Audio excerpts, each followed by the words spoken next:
Okay, so once again, everyone, thank you for taking the time to join us today. We are talking specifically about indoor air quality, and there are some products that we're going to be talking about. It's going to be the StrataClean IQ, and then the VitaShield systems, and also best practices and things for indoor air quality. Our main presenter is going to be Anne. Anne is the Senior Commercial Segment Manager for Healthy Spaces at Armstrong. Um, I'm gonna let you kind of toot your own horn, Ann, on that, and I'm just gonna because I got a lot of background noise around me. Awesome, great. Thanks for the intro. Again, my name is Ann Dennings. I'm with Armstrong Ceilings. So we are not Armstrong Pumps, just to make sure I know we are talking to mechanical engineers predominantly, but this is not Armstrong Pumps. This is Armstrong Ceilings. We are over 160-year-old company in the obviously construction market and industry. So what we're talking about today is predominantly indoor air quality. I'm a mechanical engineer. I have 20 years experience in building automation, energy management, and so certainly that does have quite a bit to do with environmental control, temperature, humidity, and all the good things associated with indoor air quality. Jessica Morales is also joining me as support as well, so she may interject if I stumble or hesitate on certain questions. So Jessica, we're happy to have you. Thank you. Thank you for letting me join. Hi, everybody. I'm Jessica Morales. I am part of the Armstrong Healthy Spaces team.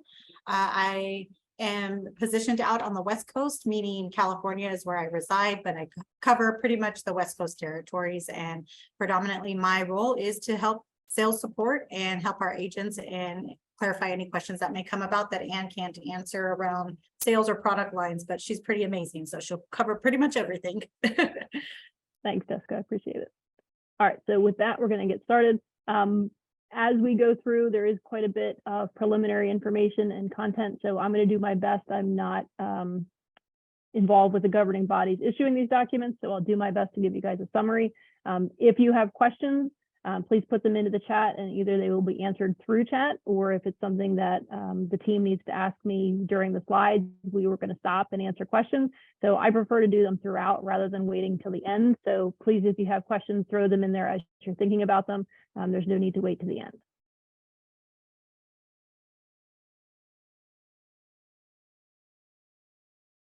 All right, and Jessica, if you could just give me a confirmation, did my screen come up? Yep, you're all set. Yes, it did. Awesome, thanks guys. Okay, so as I mentioned, this is Armstrong Ceilings and Walls. And so we've certainly all been through quite a bit over the last couple of years. And I think some of the positive things that came out of the last couple of years is the awareness and knowledge and just general understanding from a larger portion of the population that indoor air quality is important. So we're going to talk obviously predominantly about indoor air quality and why it is important today. But I think it's just brought the concepts really to everyday citizens. You no longer have to be an engineer. You no longer have to be a facility manager. You no longer have to be somebody that's involved with the design and operation of these buildings. People generally now understand why it's important to have good indoor air quality, why it's important to have good ventilation. Maybe some people learn that they should wash their hands a little bit more than they were. You don't know. So I think the point is, and what we're going to cover predominantly in this deck today is arming you guys with more information, giving you guys updates, the governing bodies that push us in the right direction as far as all these changes to our designs or best practices have recently made updates. So that's really what we're going to focus on sort of in the first half of the presentation is what are those updates, as this is not something that we're just going to brush under the rug and say this isn't important anymore, because it is important. And ongoing, it will stay important because we don't really think about since the 50s and 60s, people haven't questioned water quality within your building. You go up to a water fountain, or at the airport even, you go up to the water bottle filling stations, and you just expect to have clean water. Well, it should be the same for air. We should expect to have clean air in our buildings. And so I think one of the things that the last 2 years exposed, unfortunately, was we're probably in a lot of buildings that don't have great air. And so what do we do to make it better going forward? And how do we reduce our risk of infection, or even just the common cold or the flu, or battling asthma and allergies? How and why is that relevant as it relates to our air quality? So we've been going by ASHRAE, and I'm sure many of you has also been going by ASHRAE as far as, how do we handle certain applications? How do we improve our buildings? So for many months, even probably close to 2 years at this point, ASHRAE has been recommending dilution, ventilation, improved filtration, and ultraviolet light. Those have been the recommendations for ASHRAE for about 2 years.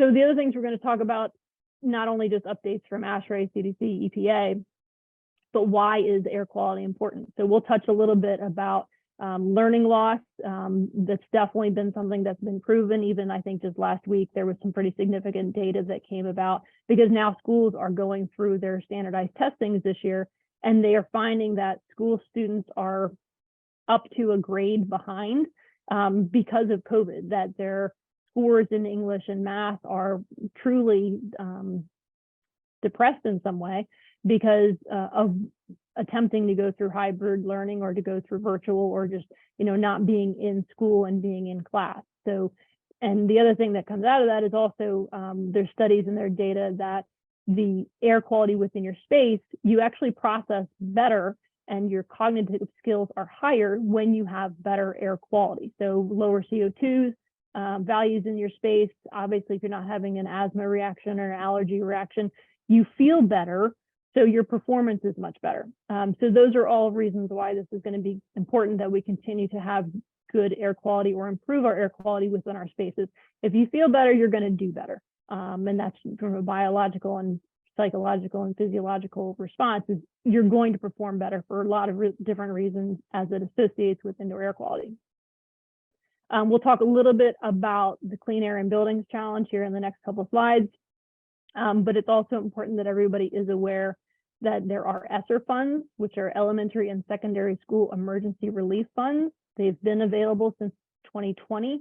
Initially in 2020, they were available to help schools purchase gloves, masks, cleaning supplies. More of that funding now is being spent on infrastructure. Again, it can be spent on a bunch of different things. It could be spent on technology, but it is also intended to be spent on improving air quality. So those funds are still available this year and next year through September of 2024. So time is certainly running out to use those funds, but we'll talk a little bit about how much funding is available to our schools and how we might be able to better improve those environments. Because again, over the last 2 years, I think it became more evident that we were struggling to maintain certain design aspects of our facilities because unfortunately schools have been underfunded. So we're looking, this is one way to help improve and facilitate that. This is just a real quick map as an example. There is a website available and you guys will get, where Osborne will have these decks because there's certainly a ton of links with resources for you guys. So I'll make sure Osborne gets the PDF copy with hyperlinks to all of the sites. But as an example, the state of California is getting 23 billion B with a B as in boy, $1 billion of funds for ESSER. So certainly an opportunity to do a lot of work in our schools. So as I said in the beginning, a lot of this is actually going to be updates. I wanted to at least first show you this advisory public review draft. So this is a draft standard from ASHRAE that was just issued, I think within the last week or two. So the intention obviously is that, it's out for review. So this is, I believe, probably a 38 or 39 page document. I'm actually not going to go into detail on this one because it is a draft review. But so this is more in the context of, again, the need for improved air quality is going to continue. This is not something that we're going to forget what happened in the last 2 years. Powers that be are going to continue to provide direction, improvements, ways that we should be thinking about changing our design. So I'm going to do my best to cover a couple of those suggestions today, and then we'll talk a little bit about potential product solutions for those recommendations. So within this, and again, you guys are going to see a theme. A lot of what's being discussed is outdoor air, fresh air ventilation and dilution, airflow distribution, filtration, flushing the building before occupancy. Some actually talk about before and after occupancy. We're going to talk a lot about in-room air cleaners, but then there's also a lot of things that are strategic, that are assessment plans, training, operation and maintenance, and what does that mean in different facilities.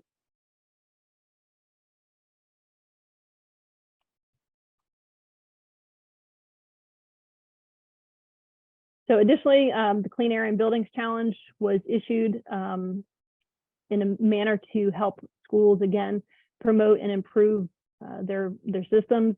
And this was issued by the Biden-Harris administration for leaders and building owners of all types to assess their indoor air quality and make ventilation and air filtration improvements to help keep occupants safe. So again, this is going to include creating an indoor action plan, optimizing fresh air ventilation, enhanced filtration and cleaning. But then it also gets into community engagement, communication, and education within your community so that people understand why this is important and the continued and ongoing need for this.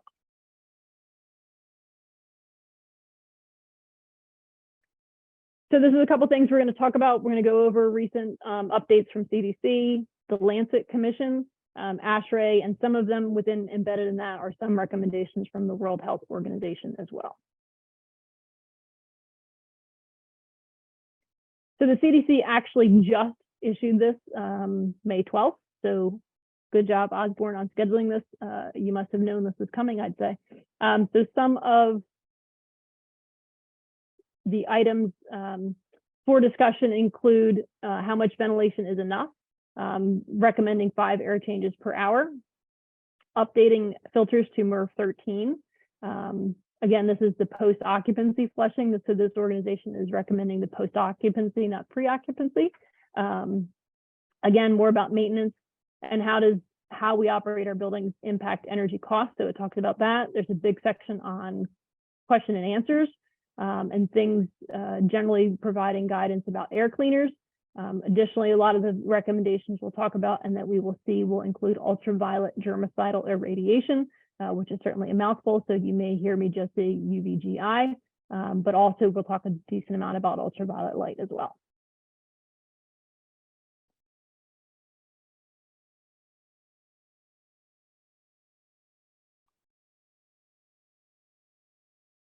Oh, give me 1 second.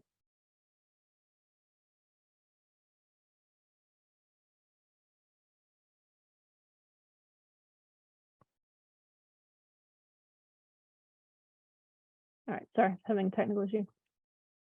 Okay, so from CDC, we are getting recommendations, and this is all from CDC's webpage, so you will see the link.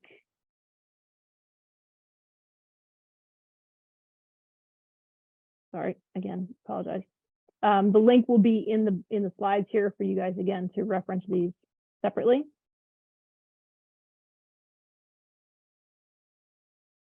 So when we talk about ventilation, and again, I apologize, some of this I will read to you because it is directly from CDC, ASHRAE, or the Lancet Commission. So if it sounds like I'm reading, it's probably because I am. So some of the things within CDC, and again, this was like literally published a week ago. When indoors, ventilation mitigation strategies can help reduce viral particle concentration. The lower the concentration, the less likely viral particles can be inhaled into the lungs, potentially lowering the inhaled dose, contact through eyes, nose, and mouth, or fall out of the air to accumulate on surfaces. Although it isn't known exactly how much of the concentration of viral particles in the air need to be reduced to start reducing risk of viral infection, ventilation mitigation strategies still provide a reasonable approach to reducing risk. Not all interventions will work in all scenarios, and their selection must be carefully evaluated prior to adoption. These ventilation interventions can reduce the spread of disease, but will not eliminate risk completely. These interventions are intended to lower transmission risk by lowering the concentration of infectious aerosols in a room. However, the overall transmission reduction is less likely to apply to people who are very close to the infection source. Some of the following interventions are based on COVID-19 technical resources published by ASHRAE. And so you will see that throughout the conversation and throughout many of the slides, these are recommendations that need to be evaluated and applied appropriately to different buildings. You all are certainly aware that there's no one building that is identical to another building. Although I've heard in Texas, they build the same schools in multiple different districts, which is actually a genius idea. but there's so many variables within a facility. So these are recommendations. It's always a layered approach. We need to be conscious that there's so many different variables when we design or when we do renovations to a building. So some of the things to think about, certainly in the context of ventilation, and ventilation can be through mechanical solutions or it can be through non-mechanical solutions. It can be simply opening the windows. And I'm sure as residents of California, there are many buildings that you reside in, work in, go to school in, that there is no air conditioning, that the intention for cooling is truly to open the windows. So it can be either of those things. It can also be filtration. So we'll talk more about filtration and in-room air cleaners. And I think we're moving, although a lot of people are still saying portable, there's definitely becoming more and more suggestions and recommendations to use permanently mounted air cleaners or filtration units rather than continuing to use floor-based units for lots of reasons. And of course, additionally, they're also talking about treatment of ultraviolet light or UVGI. The little asterisk at the bottom is a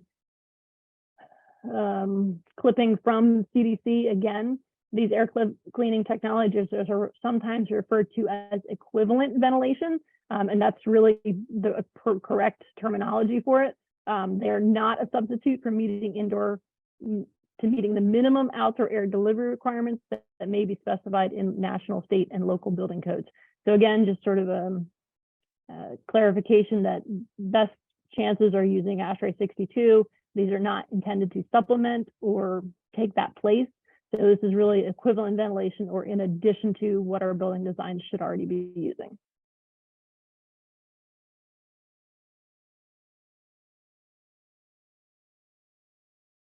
Okay, so more specifically from CDC, again, we're talking about upgrading filters to MERV 13 or better. So this has still been the case for the last 2 years plus, so that's staying the same. We should be inspecting our systems to make sure that they're working properly. Again, using portable or permanent HEPA fan filtration systems or air cleaners or air purifiers. And then again, ultraviolet light, using UVGI as supplemental treatment to inactivate airborne viruses such as SARS-CoV-2. UVGI can be effective in many spaces, but it is especially useful as an additional layer of protection to reduce infectious particle in indoor spaces that host large gatherings or where the risk of disease transmission is high.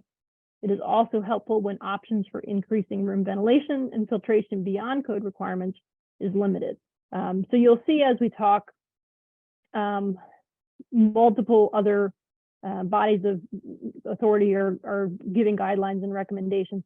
You're going to see a theme as well, not only just filtration, ventilation, UVGI, but increasing air changes as a strategy and some actual specific recommendations for where we should be at an air change rate per hour. There are facilities that absolutely you would go to the facility manager and tell them go from 3 air changes per hour to over 6. They might throw you out of the building because they're just going to say there's no possible way I can do that. So UVGI, and there's some other solutions that can increase air change rate within your space without replacing the units that are already in the room, or increasing ductwork sizes, or we're not talking about pulling rooftop units off the roof and upgrading those by double their capacity. Some facilities might be able to do that, but certainly not all can do that. Lastly, within the CDC recommendations is a recommendation for CO2 value within a space. CDC's recommendation is below 800 ppm. And so if you're used to seeing recommendations related to CO2, that may seem low to you. So we'll talk about some of the other recommendations from other entities and sort of how that compares versus possibly previous strategies or previous recommendations.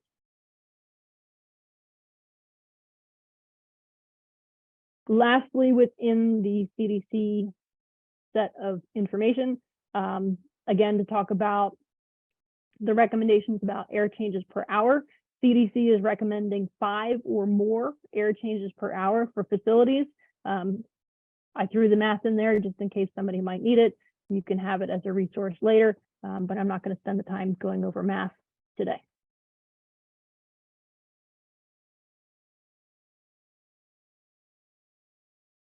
And I'm going to take a deep breath because that was a lot of stuff for 12 slides. Any questions in the chat? Nope, nothing's come through yet. It was just someone reminding me about lock chat. So we are good so far. All right, cool. Okay, then the next document to go over is from the Lancet Commission. This is the COVID-19 Commission Task Force on Safe Work, Safe School, and Safe Travel. This is a 33-page document, so I will do my best to cover portions of it or highlights of it, or at least to give you an idea of why you should be looking at this document. So this table is actually within, I think, the first 2 or 3 pages of the document. And so what Lancet Commission is calling non-infectious air delivery rates, or NADER, and the math is in the document. Again, I wasn't going to show you guys math because you're all super smart, and if you want to spend time on hardcore math, it's there for you. Some of the recommendations within this document include, and this is really great because they're breaking it down in a bunch of different ways. So they're not just saying air change rate should be this. So they're giving you good, and this is air change rate per hour. Equivalency is the little E that's there.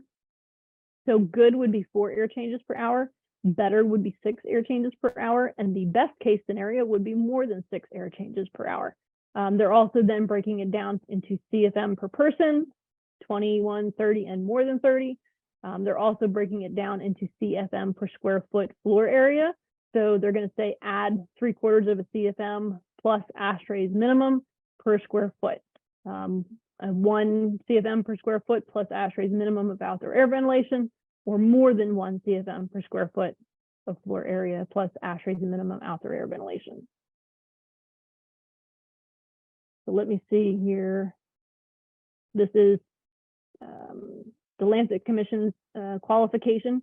The task force proposes the following non-infectious air delivery rates, or NADER, for reducing exposure to airborne respiratory infectious diseases, which are feasible and achievable right now with existing and widely available approaches and technologies. Note that these proposed NADERs are not intended to replace existing targets for healthcare and residential settings. So again, it's about a layered approach. It's about using what we're already doing and then adding to it. Okay, so some of the deeper dive information within here.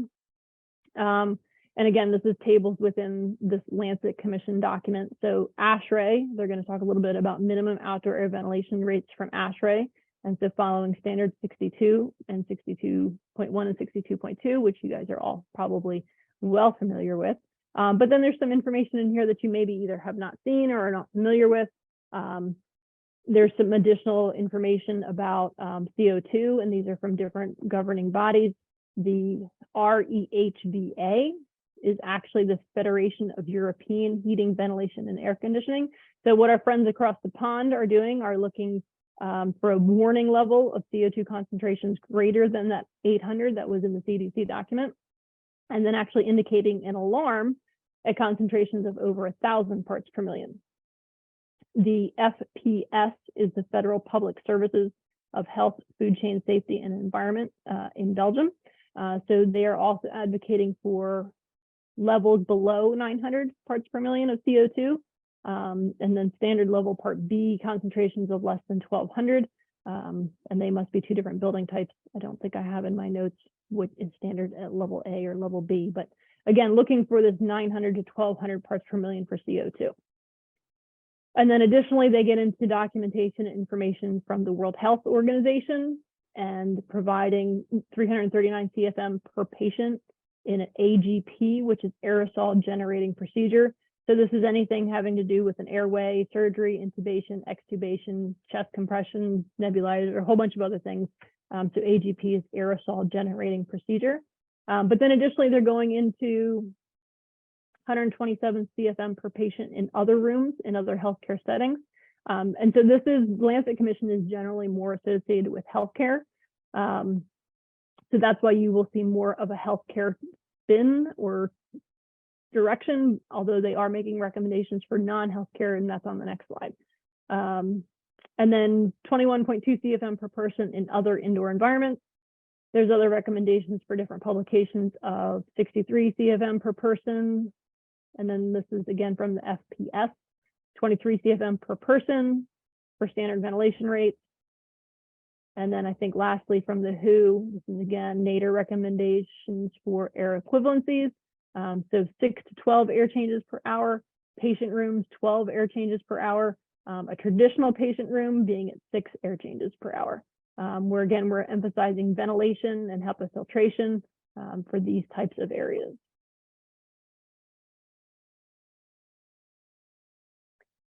So once we get past some of the medical recommendations, it is going to get into just other traditional areas. This next one is still medical and still related to patient rooms. So 2 air changes of outdoor air plus 4 or 6 additional air changes with either using a minimum 14 air filter. Patient care areas, corridors, 2 air changes with a minimum of MERV 13 filtration. And then operating rooms, 4 outdoor air changes with a total of 20 total air changes and a minimum of MERV 16 filtration. The middle column here, middle row here is then buildings other than healthcare settings. So this is if you're doing obviously other than healthcare, offices, schools, retail, hospitality, other spaces, 4 to 6 air changes with the little E for equivalency again. So ideally we're around 6 air changes per hour. Excellent is 5 to 6. Good is 4 to 5 air changes per hour and or air change per hour equivalency. And then the last one is also breaking it down into CFM per square foot. And then it also going to go into pros and cons, which I'm not going to go through for you guys.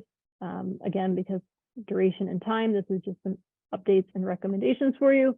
Certainly the documents will be available to you online for your individual perusal.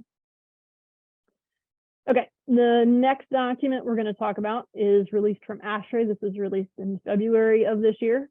So this is design guidance for education facilities, prioritization for advanced indoor air quality. So within the highlights and sort of broad brush strokes of what's in this document, there is actually an advanced IAQ checklist, which is actually pretty impressive. There's also some budgetary guidelines, which are pretty nice to have. We're also talking about ventilation verification and hiring, testing, and balancing contractors to verify operation of your existing systems. This is what I'm more used to seeing on a CO2 recommendations. It's actually taking outside air and then saying, well, based on where you live and what type of environment you are within, taking that level and then adding 750 CFM to that. And so then we might be more in the context of 1,100 to 2,000 parts per million, because it's quite different if you live in Utah with fresh air. Your parts per million of outdoor air might be more in the context of 400, 425, versus if you're in Chicago, Philadelphia, or New York, your outdoor air CO2 is probably more like 500 or so. And I haven't checked these numbers recently, but I'm guessing it's about 500 or so. And then, keeping in mind that if we're advocating for ventilation and opening windows, we're obviously not going to be opening windows on days where we have very bad smog, or we have a school or a facility that's located next to an airport or next to a highway. Although we might advocate for opening windows, that some days just is not a great idea. So to read through this document is 36 pages. So their opening statement really is the following: establishing an indoor air quality building level improvement plan is a process that involves several components. These prerequisites are about establishing objectives and existing conditions where applicable. Without these initial steps, it is not possible to develop a comprehensive strategy to mitigate risk and maintain a high level of indoor air quality. It is important to understand that these strategies reduce, but do not eliminate, the potential for airborne transmission and must be used as a part of a comprehensive, layered risk management approach. It should also be noted that while the current focus may be on SARS-CoV-2 and COVID-19, improving indoor air quality in education facilities will have a similar benefit for other airborne pathogens, and studies have shown reduced absenteeism and better performance for students in facilities with better indoor environments. So again, very common theme that we've been talking throughout. It's about a layered approach. It's about building a unique strategy per building and reducing risk. We're never going to completely get rid of the risk, but managing it and reducing it to the best of our ability. So we'll also see within here, certainly MERV 13, again, being the minimum recommendation for filtration. 3 to 6 air changes per hour is within this document for specifically for schools. We'll go into some deeper discussions about air change rate in more specific areas. And then using air cleaners for occupied mode of operations in lieu of increasing ventilation. So again, the opportunity that if we're not able to increase our ventilation rate within a school, adding air cleaners locally or in a terminal location, terminal to me meaning room level, is the word terminal in that context means at the room level, and adding it in a way that we can again potentially save energy as compared to increasing our ventilation rates from our air handling units. Okay, so the first area in which the document touches on is the nurses facility and nurses suite, nurses station, wellness suite, whatever you may call it. This actually part of the document is quite lengthy and goes into a significant amount of recommendations. They do publish this diagram here, which includes the nurse's office, where she's going to sit and do typical paperwork or manage her scheduling, multiple bathrooms, an ante room, a positive pressure protection room, and an isolation quarantine room. This obviously looks far more like something you would see in a medical hospital, and probably not something that has been designed within a school classroom, historically speaking. This little picture from online here on the left is probably even generous, comparingly speaking, saying, you know, if there's a sick kid in this corner and the nurse's desk is over here, the realistic life application of how far away a sick child is from the nurse is probably a little bit tighter than that. So certainly something we want to be paying attention to and improving over time. So certainly, as many of you, if you have children, you know that the nurses suite in a school is more typically located at the entryway of a facility. It's probably more likely that it's located within the office space of a school. So what does that mean? That means your principal, vice principal, administration staff, there's probably mailboxes for the teachers. All of this is happening within the same location. So you have a lot of traffic for the school in an area where you're also bringing high risk, highly contagious. So you're actually increasing the risk of transmission simply based on where the location of the nurse's suite is. So there's many, many different reasons why we should be taking this location more specifically and treating it as a higher risk case. So and again, this is from the document. Due to the increased possibility of an infected person entering a nurse's suite, greater caution and a higher level of air quality must be designed and installed similar to an airborne isolation room within a hospital. While these are degrees of protection, air should not be recirculated from the space to other occupied building areas. So the particular recommendations, the base minimum, what we're going to be looking at for nurses stations, the base minimum is we want to, we can recirculate air within that space, but only within that space. Any air leaving the space should be exhausted. We should be looking at using a minimum of MERV 13 filtration. And we should be looking at a minimum air change rate of 6 total air changes with a minimum of 2 outdoor air changes. And then there's more specific information about location of supply diffusers and return diffusers as well. Just doing a time check to make sure where I'm at with time. So in addition to that, beyond base level, if you want to go for improved indoor air quality, they're recommending a minimum of 6 air changes in all of the spaces in the nurses area. If there's a waiting room, and again, this is going by their little diagram up front where you hope maybe you have a waiting room and you hope maybe you have an isolation room, or as you're building schools in the future, look to design it similarly to the diagram that's shown within the document. We want to be up to 12 air changes per hour in an isolation room. All of the air should be exhausted. We should be following ASHRAE standard 170 and the 2019 California Mechanical Code. On the advanced indoor air quality, again, we're going to be treating this nurses station very similar to a healthcare isolation suite and creating a negatively pressurized space. Again, this has been a recommendation for quite some time from ASHRAE, so they're making it more specific. And really, this I think has been a great idea. I've been advocating for this for some time since it was issued by ASHRAE. I think it's a great idea. Also, the context of using 100% outdoor air units. I'm more familiar with DOAS, so this is a little bit different. But doing it, with air-to-air energy recovery, I'm seeing this in more and more projects throughout the country. This type of a strategy as it relates to improving air quality in a energy efficient way. We're looking at air changes between 12 to 20 air changes per hour. Also considering UVGI to dedicated air handling units or other approved disinfection technology, or using upper air room, something maybe with a fan. UVGI should also be considered, specifically because this is a critical area where we're going to be containing someone that's likely ill. And so applying this in the isolation and waiting rooms. I got a little funny and included our friend, but wait, there's more, because there's a bunch more information in this document. So I'm just trying to cover the highlights for you guys, but there's like another 2 pages of recommendations just for the nurses suite. So I think I've hit some of the highlights, but I think those are at least the starting points.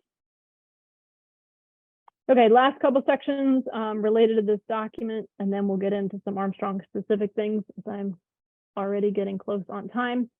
Specific to classrooms, of course, we want to be looking at ASHRAE's standard 62.1 for requirements for good air distribution and increased filtration efficiencies. For buildings achieving the minimum actions above, in addition, you could use indoor air cleaners, can be considered on a case-by-case basis to achieve the owner's definition and reduce risk of level of risk tolerance. Each type of classroom case should be included and compared differently. Each type of classroom use should be included in the design of air cleaners and will accommodate the peak occupancy. For example, music rooms, conference rooms should be evaluated for a higher, cleaner air deployment.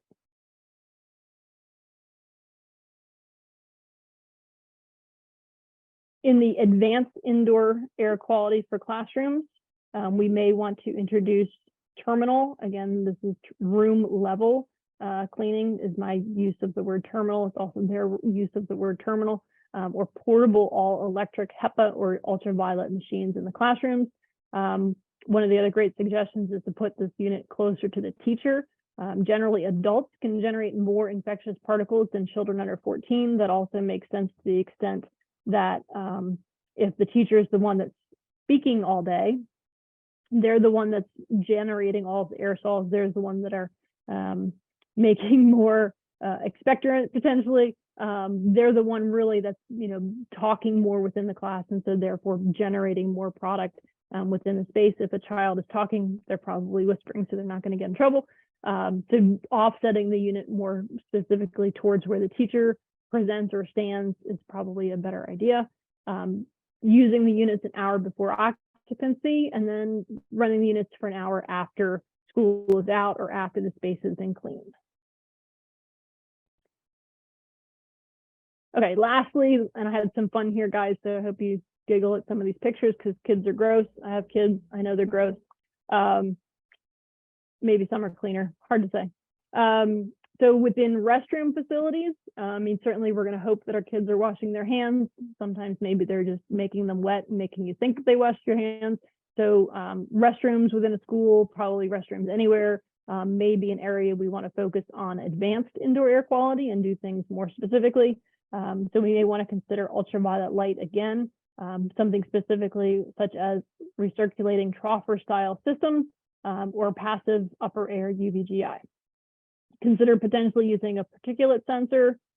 This one's different for me, using exhaust grills over each water closet, increasing exhaust rates 15% above ASHRAE 62.1, lowering the partitions within the restrooms to the floor, and also potentially considering touchless plumbing fixtures, which I have seen far more touchless fixtures in the last 2 years than I think I remember there being really available in the past. So, okay, so those were some of the recommendations from CDC, ASHRAE, the WHO, the Lancet Commission. So I hope that was a good amount of content and information for you guys for sort of resources that you can be using going forward. To touch on some of the solutions that we might want to be considering. Certainly Armstrong is offering two products that sort of live within this world. The first one is VitaShield UV24 and is actually within this picture here in the upper right. So we're going to get into that one specifically. So the unit is very much like a troffer type unit, which was in one of the recommendations there at the end. So it's similar, very similar to a 2x4 lighting troffer in its construction and its build. So the unit does not integrate with HVAC systems. It is completely independent of your HVAC. It's going to simply pull the air into the unit, bypass or pass through a MERV 6 filter. These represent some small fans within the unit. Then it's going to pass through this dark gray patented chamber because it's patented to keep the ultraviolet light enclosed, so we're not harming or risking anyone by illuminating anyone with UVC light. The pathogens will be disinfected, neutralized, and then pushed back into the space. And I'm realizing I have a bunch of content to cover in 18 minutes, so I apologize for going super fast. Does not produce ozone. It is simply using UVC technology, which has been in use for 80 to 90 years in the healthcare community. We are only operating at 50 CFM, which is very slow speed because we want to get the correct dwell time and the correct exposure value using the UVC light. There is a indicator light. Green is going to indicate that we are operating. Red is going to indicate that the UVC bulb is not working or needs maintenance. So you can get to the unit from below. This first door opens and then you can get to the filter. There's a second door that opens that then will get you to the bulb itself. Of course, the maintenance manuals will tell you to wear the correct PPE, so the correct ultraviolet light glasses and gloves. If you're going to touch the unit, you want to have gloves on because your oils on your skin will degrade and potentially reduce the lifespan of the bulb. So we want to make sure we have gloves on. There is a disconnect switch on this door, however, so that if you do open the door, there's an electronic disconnect switch, which does kill power to the unit. So we'll still tell you to wear your PPE, but there is an integral switch to the unit.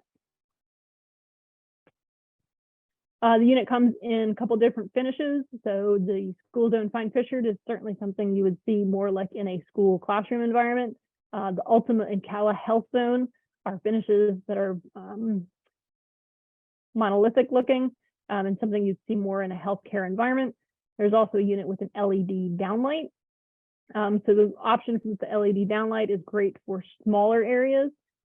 Patient restrooms is an ideal place that we found for these, because you probably have limited 2x4 sections that doesn't already have either a light in it, might already have a sprinkler head or fire alarm detector. So you can replace the existing light with a VitaShield LED downlight. So these again are great solutions for classrooms, the nurse's office, as we reviewed in the ASHRAE document, restrooms or locker rooms, to provide that additional ultraviolet disinfection for the spaces that are at higher risk. This is part of a 14-page performance report that goes into the effectiveness of the unit. So this is the air passing through the unit on its first pass through, the first time through the unit. We tested 44 different airborne pathogens, and we were overall approximately 97% effective in neutralizing different viruses, pathogens, bacteria in the first pass through. So some of them to highlight coronavirus. This column is the 15-watt bulb and its effectiveness. So it is 100% effective on the first pass against coronavirus. You'll see many of these others are 99.9% effective. Influenza is 100% effective. Measles, mumps, tuberculosis, rotavirus, and RSV are also 100% effective on the first pass through. Different solutions for mounting also exist. So if you have a facility that you don't have traditional acoustical ceiling tile grid and tile, we can, there's a kit to mount it directly to a ceiling. There's a kit to hang it from a pendant. There's also a kit to install it within drywall as a recessed mount as well. Some typical applications: if you have a classroom, you might use 2 units per classroom. This classroom specifically is about 1,000 square feet. which is a little bit big for a classroom, but 2 VitaShield units will add a half an air change or treating the room every 2 hours. So it's a good option for a school when you've got, the same group of kids potentially all day long. If they're in there for 8 hours, treating the air every 2 hours is reasonable.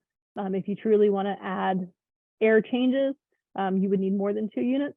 But also we want to be positioning it between the supply diffuser and the return diffuser. So we're going to be taking advantage of that airflow and passing it over the unit so it can pick up more room air.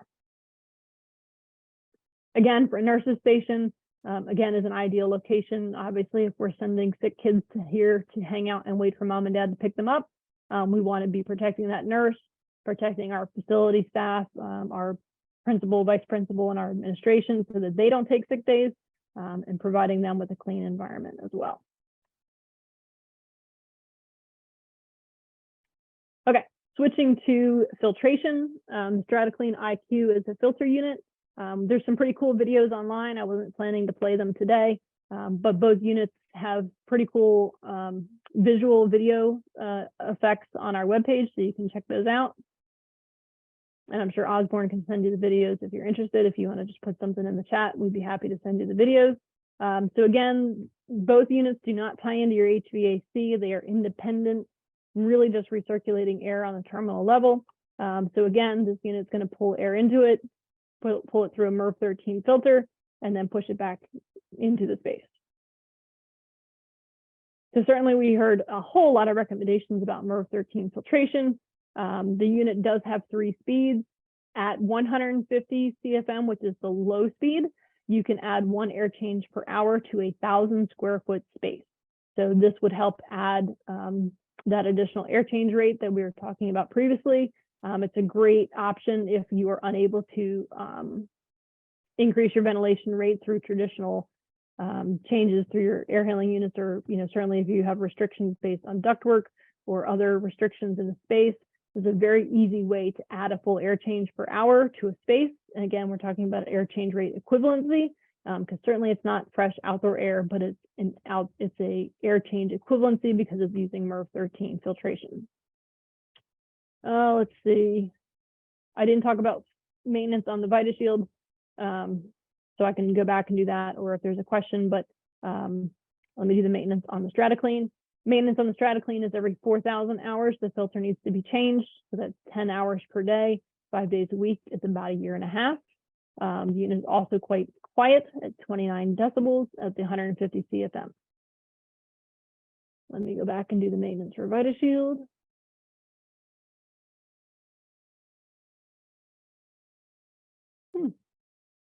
How did I get rid of that? No, you had it. It was a couple slides back. Yeah, right. One more. Right there. There's maintenance. Or I see the word maintenance. Oh, yeah. I have another slide that has something. So anyways, the VitaShield is 9,000 hours. And so 9,000 hours, 10 hours a day. It ends up being roughly about, actually, I think it ends up being almost 3 years on the maintenance plan. So I think one of the schools we spoke to recently said, you know what, 3 years is too far, like they'll forget. So they said they were going to put it on 2-year maintenance and replace the bulbs every 2 years. I'll have to double check my slides that I'm using in my template, but I'm not sure how I skipped that today. And the bulbs are for about 9,000 hours is what it is. Yep. So depending on your usage, it will depend on the lifespan of those bulbs. Yeah, so we can get that out to somewhere between 2.5 years. I got 10 minutes left. I think I can get through case studies and the AWARE program, so I think I should be all right. So certainly we have a lot of information on VitaShield and StrataClean, the effectiveness and efficacy. The EPA has actually been the governing body that has been more strict, and maybe strict's not the right word, but more scrutinous on manufacturers' claims. And so, of course, Armstrong is very, very conscientious of what we disclose, what we claim, what we publicize, making sure that it is always transparent, correct, and honest and clear. So one of the greatest documents that we have on the VitaShield is actually published in the American Journal of Infection Control. And this is great because this is, of course, real live data in a real live hospital. So this is also great because what we did is we took and collected all of the data from this facility for an entire year from 2015 in this specialty care unit, collected all of the data and collected colony forming unit data, collected infection rate data, and then installed the units in 16 patient rooms. We continued to collect the same data for all of 2016. And so when we compared the 2 years, 2015 to 2016, the really impactful part of the data showed that we were able to reduce HAIs, or hospital-acquired infections. We were able to reduce from 8.8 to 3.5 per month. So if you want to talk about prove to me it works, this is incredibly persuasive as far as we know that it works, it does what we say it does, and we did it in a real life hospital several years ago, and it really has a significant impact. It's also interesting to see that the C. diff numbers also went down because this is actually surface level bacteria. So although we are cleaning the air, we do see a reduction in surface level bacteria as well, which was very interesting to see through the course of this study and an additional study that we did that also showed reduction in surface level bacteria. I'm gonna go through these real fast. This is two other examples of, actually, this is one other example in Lowell General Hospital in Massachusetts of multiple units being installed throughout the facility. Again, very significant reductions in the ICU. We saw a 69% reduction in air bacteria. In the break room, we saw a 70% reduction in air sampling. And on surfaces in the ICU, again, we saw a 51% reduction in surface samples. And we've got far more studies and information and case studies and documents about effectiveness.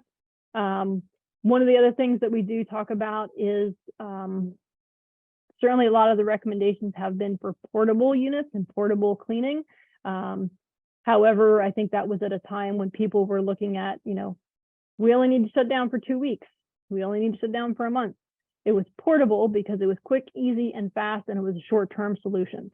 Now that we're looking at improving our air quality in a long term and having a broader impact and improvement of our environment for many, many different reasons, not just related to a pandemic, we actually hired this firm JB&B in New York City, which is a prominent MEP firm in New York. They did a CFD, or computational fluid dynamics analysis for us, and they compared a classroom with simply an open window, a classroom with an open window, and a portable filter unit in the back of the classroom. And we're going to pick on little Johnny in the front. We're going to assume Johnny's generating a contaminant because he's not feeling well. And then we also compared it to putting 2 VitaShield units within the same room. And so I don't have the full CFD documents and the full modeling. However, what we did find, or what JB&B found, was that if you compared a floor-based unit, which is pulling the air across the room, to a ceiling-mounted unit, specifically VitaShield, you are going to get a 14% lower exposure with the ceiling placement versus the floor placement of the unit or of the cleaning apparatus. And we saw a 22% exposure reduction by using 2 VitaShield UV24 units compared to not using any air purification in the room whatsoever. So it certainly makes total sense. We are cleaning from the breathing zone rather than cleaning from the floor. So certainly it's more effective to be doing it from the ceiling. Okay, last 2 slides then. I think I actually did pretty good on time. Last 2 slides, I want to introduce a program that Armstrong is working on. We are actually partnered with a sensor company that's actually in San Francisco. This company is called Aware, AWAIR. They are a sensor company, and so Armstrong is partnered with this organization. And certainly I touched on it a little bit, but we've got lots of data about absenteeism, school performance, that when we feel better in the classroom, we perform better. So we certainly have a lot of metrics related to that. So the Aware sensors are unique in the context of, obviously, they measure temperature, humidity, and CO2, which are very, very common and have been very common for many years. Where Aware goes a little bit higher in performance is they monitor TVOCs, which is total volatile organic compounds. I've been talking for an hour, be patient with me. Particulate 2.5, noise and light. So we've got 4 additional attributes above and beyond what we typically see from a sensor company. So Armstrong and Aware are actually partnered in a program to loan sensors to schools. And quite frankly, we'd probably do it even expanded outside of schools at this point, just to really get the program out there and make this available in a broader way. We will loan the sensors to schools. We will collect data for 30 days. We will download all the data. We will create a report and share with you, hey, you're doing awesome. Here's how. These are your CO2 levels. These are your temperature levels. This is your noise and light. You're knocking it out of the park. Or maybe we might say, these areas are doing good, but you've got some issues that you might want to address in this area. So we're going to help focus your efforts in the right places. As facility managers, if there's some on the call, you may know where you have a problem, and you might go to the governing bodies and the powers that be and say, I always get complaints from my one employee because they're either not comfortable, there's not enough light, or there's not enough, whatever the case may be. This will actually give you the data to be able to go and request funding. So it's one thing to say, look, I know there's a problem, but when you can have the numbers to support your case, that's certainly much more persuasive when you can show them a chart, graph, collected data every 5 minutes to say, look at this graph, I know there's a problem. And then you can get hopefully support from that point by having the correct data available to you. All right, 3:57, did I do okay? Yes, and with the right time zone and everything. So Oh, not really 3:57 then. yeah, we've got another couple hours still. So yeah, so we made it in with a time frame. It was a bunch of information. Just so everyone on here knows, since this is the most recent one we've done since I've gotten it all organized, this will be on our YouTube channel probably within just a few days. So if you ever need a refresher of what you saw here, you can do that. And can you send me a copy of the presentation? Yes, I just need to PDF it and actually have to reload like all of those links separately. But yeah, I can send that to you this afternoon. So I'll get that sent out to everyone that attended also, so you guys will get that. I would like to thank everyone for coming in, and also I would like to thank Anne and Jessica for being here.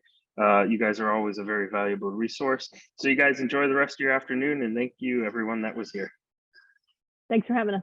Thank you for having us.